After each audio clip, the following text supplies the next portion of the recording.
जिस मूवी की स्टोरी मैं आज आपको सुनाने जा रही हूँ उसका नाम है लक। पर जो इस मूवी में लड़की जिसका नाम सैम है उसका लक बिल्कुल नहीं चलता। वो जो भी काम करने वाली होती है उससे वो काम उल्टा हो जाता है। सैडली ये ऑर्फन भी है और एक ऑर्फनेज में रहती है। इसकी एक छोटी बच्ची दोस्त है। ये दोनों अपना ज्यादातर टाइम साथ ही स्पेंड करते थे। तो आज भी पहले की तरह ये लोग सोचते हैं कि कुछ नया किया जाए। ये लोग एक सेटअप बनाते हैं जहाँ पर सैम अपना गाना रिकॉर्ड करने वाली थी, पर वो सेटअप भी खराब हो जाता है। सैम की फ्रेंड उसे कहती है, क्या यार आपके लिए ना मुझे कोई लकी चार्म ढूंढना पड़ेगा। आप अंदर आओ, मैं आपको अपना बॉक्स दिखाती हूँ। उसमें सिर्फ एक कैरेक्टर मिसिंग है, अगर मुझे वो मिल जाए ना तो सब कुछ अच्छा हो जाएगा। अभी ये दोनों बात कर ही रहे होते हैं कि तभी उनके दरवाजे पर कोई आता है। वो ऑर्फनेज की स्टाफ मेंबर होती है जो कि सैम को बताती है कि तुम अब 18 साल की हो चुकी हो और तुम्हें ऑर्फनेज का रूल पता है ना कि जो कोई 18 साल का हो जाता है फिर उसे अकेला रहना पड़ता है। तो अब तुम्हें भी कहीं और अकेले शिफ्ट होना है और अपनी इस लिटिल फ्रेंड को छोड़कर जाना होगा। तो सैम कहती है, हाँ मैं जानती हूँ, पर क्या मैं अपनी दोस्त के साथ 2-3 दिन और गुजार सकती हूँ। तो वो लेडी उसे मना करती है कि सैम बिल्कुल नहीं, आपको रूल्स का पता है ना। अब सैम के जाने का भी वक्त आ जाता है। सैम आखिरी बार अपनी लिटिल फ्रेंड से मिलती है और कहती है कि परेशान मत होना,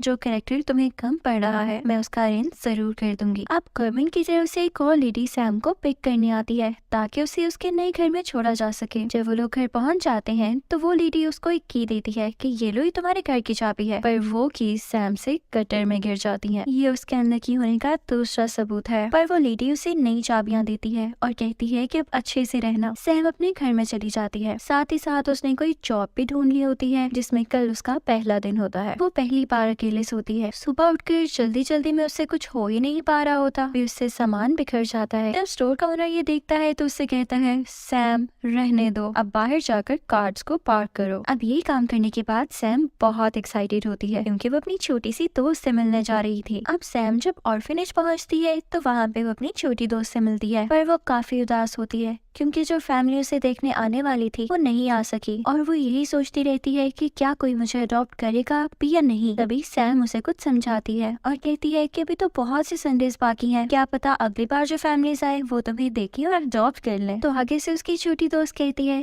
कि क्या पता मुझे उस बॉक्स का कैरेक्टर मिल जाए जो कि एक लकी पेनी है, एक ऐसा कॉइन जिसे लकी चार्म समझा जाता है। तो सैम कहती है कि मैं पूरी कोशिश करूंगी। अब नेक्स्ट डे सैम को वो लकी कॉइन मिल ही जाता है। वो कॉइन को अपने पास रख लेती है और जब घर आके कुछ काम करती है तो वो काम बिल्कुल सीधे होते हैं, यानी कि उसे कोई प्रॉब्लम नहीं आ रही होती। तो वो भी इस बात पे यकीन करने लगती है कि वाकई ये कॉइन एक लकी चार्म है। अब जब सैम ऑफिस जाती है यानी कि अपनी जॉब पे, तो वहाँ पर भी सब चीजें अच्छे से ऑर्गेनाइज कर लेती है। तो वहाँ का ओनर भी बहुत खुश होता है कि सैम बहुत बढ़िया जॉब की है। अब सैम ये भी सोच रही होती है कि वो जल्दी से कॉइन अपनी फ्रेंड को भी दिखाएगी, लेकिन उससे पहले उसे वॉशरूम जाना पड़ता है जहाँ पर वो अपने मोबाइल के साथ वो कॉइन रखती है और वो गलती से फ्लश हो जाता है। जब कॉइन टॉयलेट में गिरा था तो सैम ने बहुत कोशिश की कि वो कॉइन को पकड़ ले, पर साथ ही वो फ्लश हो गया और बह गया। सैम इस चीज पर बहुत दुखी होती है। वो बाहर रोड पर आती है और उदास रहती है, पर तभी उसके सामने एक ब्लैक कैट आती है। वो कैट उसके पास पहले भी आई थी उसी दिन जब उसे वो लकी कॉइन मिला था। अब सैम उस कैट को देख के दोबारा से बातें करने लगती है कि प्यारी बिल्ली, तुम्हारी वजह से मुझे वो कॉइन मिला था, मैं कितनी अनलकी हूँ कि मैंने उसे खो दिया। तो वो कैट आगे से कहने लगती है, क्या तुमने वो कॉइन खो दिया? तो सैम इस पर बहुत हैरान होती है कि तुम बोल सकती हो, पर तभी वहाँ से वो ब्लैक कैट भागने लगती है और सैम उसके पीछे पीछे होती है। सैम चिल्लाती जाती है कि प्लीज मुझे वो कॉइन एक बार और दे दो, अब की बार मैं उसका ख्याल रखूंगी। पर कैट वहाँ से दूर चली जाती है। अब सैम एक जगह छुपकर कैट को देखने लगती है। वो कैट काफी अजीब हरकत करती है। वो स्ट्रीट में एक पोर्टल ओपन करती है और उसी पोर्टल में जंप लगा देती है। सैम को ये बात बहुत हैरान करती है और वो जल्दी से पोर्टल बंद होने से पहले ही पोर्टल में भी जंप लगा देती है। जब कैट को पता चलता है कि सैम उसके पीछे आ गई है तो वो उसे वार्न करती है कि यहाँ पर इंसानों का ना मना है, तुम चाहती क्या हो, मैं तुम्हें वो कॉइन नहीं दूंगी। पर सैम उसे कहती है कि मुझे किसी से डर नहीं लगता, प्लीज मुझे एक मौका दे दो। पर तभी वो कैट कहती है, जल्दी से छुप जाओ, कोई आ रहा है। अब तभी वहाँ पर दो छोटे छोटे इंसानों जैसे क्रिएचर्स आते हैं। इन्हें इस दुनिया में लेप्रिकॉन्स कहा जाता है। वो उस कैट से बात करने लगते हैं और उनके जाने के बाद सैम दोबारा से आ जाती है। सैम कैट से कहने लगती है कि मैंने सुना तुम लोग किसी कॉइन डिपो की बात कर रहे थे जहाँ से कॉइन्स मिलते हैं, तो प्लीज एक दिलवा दो ना। तो वो कैट उससे कहती है कि नहीं नहीं, वहाँ सिर्फ लेप्रिकॉन्स जा सकते हैं, तुम नहीं। तो सैम कहती है, तो क्या हुआ, मैं लेप्रिकॉन्स की तरह एक्ट तो कर सकती हूँ ना। अब वो कैट उससे तंग आ चुकी होती है तो कहती है कि चलो डील करो कि जैसी तुम्हारा काम हो जाएगा तुम यहाँ से चली जाओगी। तो सैम उसके बाद मान जाती है। अब वो लोग छुपते छुपाते दरवाजे के दूसरी तरफ जाते हैं। कैट उसे एक यूनिफॉर्म देती है कि इसे पहन लो और बिल्कुल लेप्रिकॉन्स की तरह एक्ट करना। जब सैम वो यूनिफॉर्म पहन लेती है तो वहाँ पर कुछ लेप्रिकॉन्स आते हैं, पर कैट उनको उल्लू बना देती है। वो कहती है कि कहीं और से आई है और वहाँ के लेप्रिकॉन्स लंबे होते हैं, तो चलो इसे वेलकम करो। तो सैम जिन जिन लेप्रिकॉन्स के सामने जाती थी वो उसे देखकर सरप्राइज नहीं होते थे। कैट का प्लान कामयाब हो चुका था। अब वो उसे कहती है कि चलो यहाँ तुम विजिट कर सकती हो, यहाँ तुम्हारे साथ कुछ भी बुरा नहीं होगा। जब वो लोग एक लक लैंड की तरफ जा रहे होते हैं तो वहाँ पर एक जिंजर बालों वाला लेप्रिकॉन आता है। कैट उससे कहने लगती है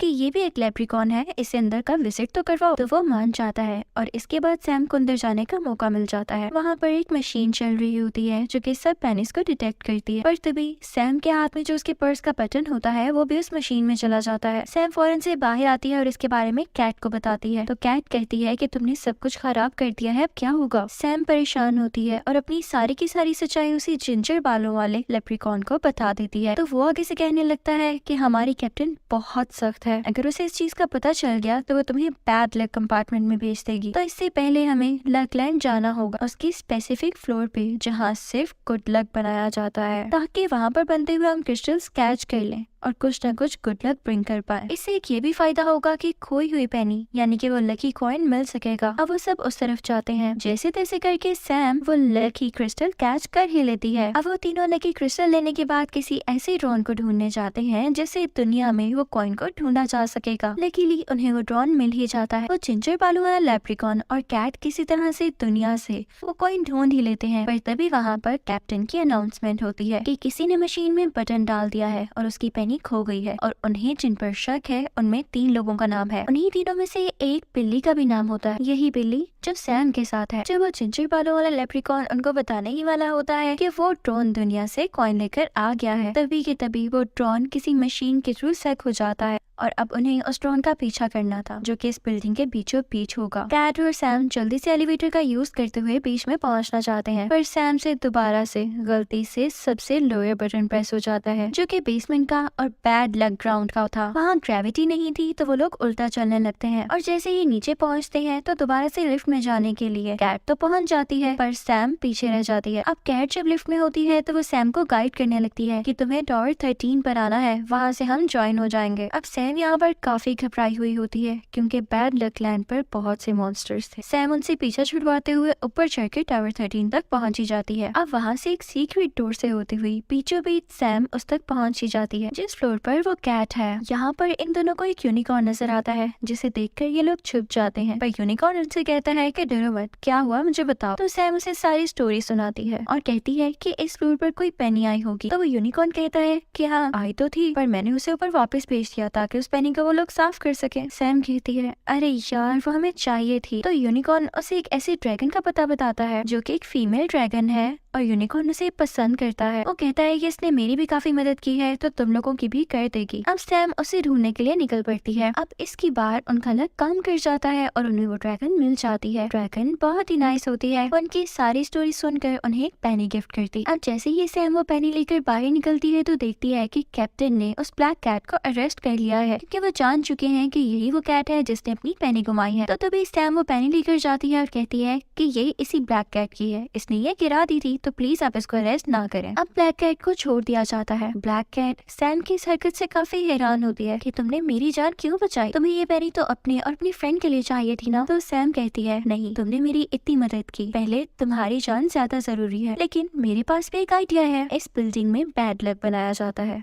मैं ठीक कह रही हूँ ना। तो अगर ऐसा किया जाए कि बैड लक की प्रोडक्शन ही खत्म कर दी जाए, यानी कि बैड लक को बनाया ही ना जाए, सिर्फ और सिर्फ गुड लक ही हो, तो कितना अच्छा हो जाएगा। वो ब्लैक कैट उसे समझाती है कि नहीं, इस तरह से दुनिया नहीं चलती, हम कभी भी ऐसा नहीं कर पाएंगे। तो सैम उसे कहती है कि अच्छा ठीक है, क्या तुम मुझे सिर्फ 2 घंटे के लिए इस चीज के लिए अलाउ कर सकते हो। तो वो कैट कहती है कि अलाउ करना मेरे हाथ में नहीं, हाँ तुम मशीन को किसी तरह सीक्रेटली कंट्रोल कर सकती हो, पर तुम ऐसा करना क्यों चाहती हो। सैम कहती है कि अभी तुम देखती जाना। वो तभी उस मशीन को बंद कर देती है जो बैड लक प्रोड्यूस करती है, ताकि वो मिक्सिंग मशीन में ना जाए और ना ही उनकी दुनिया तक पहुँचे। साथ ही वो किसी कैमरा की मदद से अपनी छोटी दोस्त को देखने लगती है जिसे आज किसी फैमिली ने विजिट करने आना था, और सैम यही चाह रही थी कि वो गुड लक उसे दे दे और उसे कोई फैमिली अडॉप्ट कर ले। उसका ये प्लान काम कर जाता है। दुनिया में हर तरफ गुड लक होने की वजह से उसे अडॉप्ट कर लिया जाता है। लेकिन तभी टाइम गुजरने लगता है और देखते ही देखते वो मशीन दोबारा से बैड लक प्रोड्यूस करने लगती है और सारे के सारे पाइप से अब वो बैड लक निकलने लगता है, लीक होने लगता है क्योंकि वो मिक्सिंग मशीन तक नहीं पहुंच पा रहा था। सारे पाइप्स ओवरलोडेड होने की वजह से एक्सप्लोड कर जाते हैं और हर तरफ बैड लक फैल जाता है। वो सारे लकी कॉइंस जिनमें सिर्फ और सिर्फ गुड लक था वो भी उससे असर हो जाता है, उस पर भी बुरा असर आ जाता है। तभी वहाँ पर वो काली बिल्ली बताती है कि मैंने अपने पास एक एक्स्ट्रा कॉइन छुपा कर रखा था सिर्फ और सिर्फ अपना लक अच्छा बनाने के लिए। असल में तो मैं काली मनहूस बिल्ली हूँ। पर सैम उसे कहने लगती है नहीं, ऐसी बातें मत करो, बैड लक तो मेरी वजह से फैला है, मैं हूँ ही अनलकी और सारी की सारी गलती मेरी ही तो है। वो काली बिल्ली सैम को समझाने लगती है कि नहीं, तुम बहुत लकी हो क्योंकि तुम्हारी नेचर में दूसरों के साथ चीजें शेयर करना है और ये गॉड गिफ्टेड होता है। और अपनी नन्ही दोस्त के लिए जो तुम परेशान हो रही थी वो भी मत हो क्योंकि वो भी दुनिया की सबसे लकी लड़की है क्योंकि उसे तुम जैसी दोस्त मिली। ये सुनकर सैम रोने लगती है और सारा का सारा दुख अपने अंदर से निकाल देती है और अब वो दोनों सोचते हैं कि कोई तो ऐसा तरीका होगा